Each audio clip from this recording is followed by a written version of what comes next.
Hi, I am Dr. Rahman and welcome to Today's Woman. It's become clear to me that while most women have heard the term fibroids, many women just don't understand what that means. And they're confused about how best to treat. So I am taking it upon myself to go through a journey with you describing the basics, describing the symptoms, describing treatment options, and then looking towards the future as to what can we, meaning what can women do to help to improve their health when dealing with fibroid tumors. So it's going to be I'm thinking this is going to be a 5-part series, starting with the very basics and then working our way up.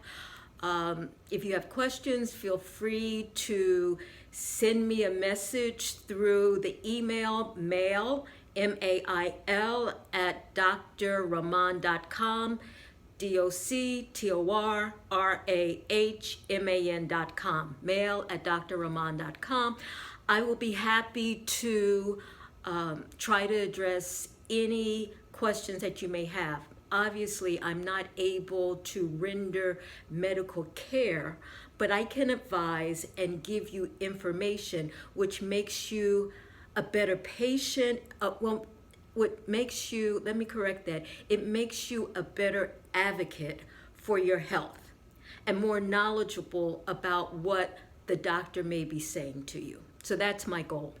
So we're going to start with the basics. If you raise a fist, the size of your fist is approximately the size of your uterus.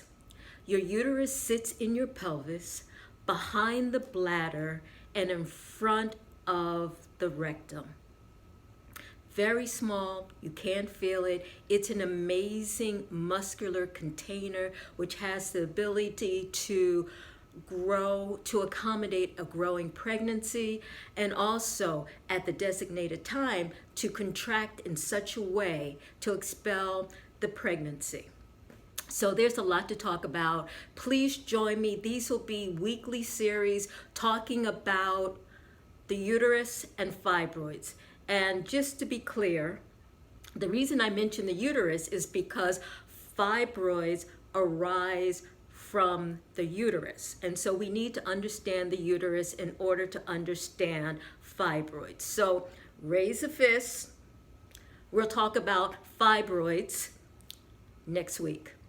Until then, take care. This is Dr. Rahman coming from Today's Woman.